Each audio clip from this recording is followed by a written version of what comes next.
Then we found out through experience that that time limit was about 6 to 8 hours. As long as they got in between 3 hours and 8 hours after the injury, you could really accelerate the healing. In the US, I did this with a football player in 2004. He was injured.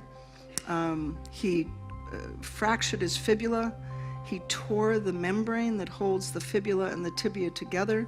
He avulsed the ligaments that hold the ankle onto your leg. It was ugly. It was 18 to 24 weeks before he would be able to walk, much less run. And they called me Monday. He was injured on Sunday. They called me Monday morning and said he wants to play in the Super Bowl in 6 weeks. Can it be done? And it's like, gulp. Yes, we can do this. But I have to be there when he gets out of surgery because of the 4-hour window. So I flew that night to Philadelphia. He's on the other side of the country. Arrived. He gets out of the operating room, recovery room. They wheel him out to the limo, and in the car, I hooked the machine up and started treating him to stop the bleeding and turn off the inflammation. Treated him an hour drive to the house, and I treated him for 24 hours straight with no interruption, except when he went to the bathroom. When we slept, he slept laying down on the couch. I slept sitting up and woke up, changed the frequencies, went back to sleep, changed the frequencies, went back to sleep. Did that for 24 hours.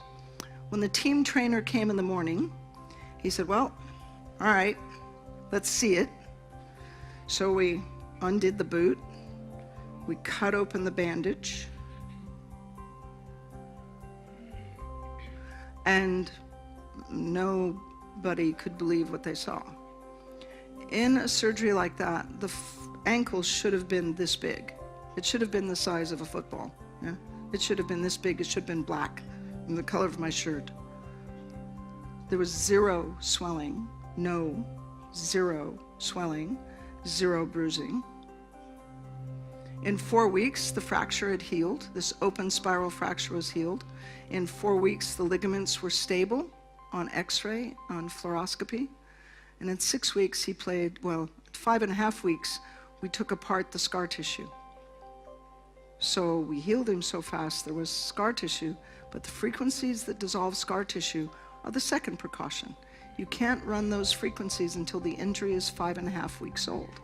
So we treated, when he got to Florida for the Super Bowl, he couldn't run because of the scar tissue.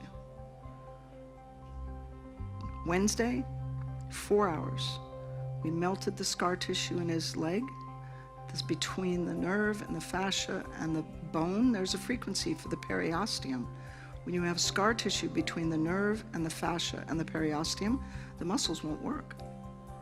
So we took that apart for 4 hours. The next day we did 2 hours. And on Friday he ran like he'd never been hurt. And on Sunday he made touchdowns. They lost the game, but that was because their quarterback does not like getting knocked down. So not his fault, but he played like he'd never been hurt. So that is the 4-hour window. Then 5 years later, we found out what happened. In 2010 or 12, Diana Cross found this. There are early genes in injury that turn on immediately and within the first 4 hours and are off. They're off at 6 hours. That's why the window is 4 to 6 hours. Whatever we're doing to stop bleeding and reduce inflammation changes these genes. It keeps them from turning on. And because you increase energy production and because you reduce inflammation, you skip that whole first 2 or 3 week process because you change the genes. And you accelerate healing beyond anything that is comprehensible.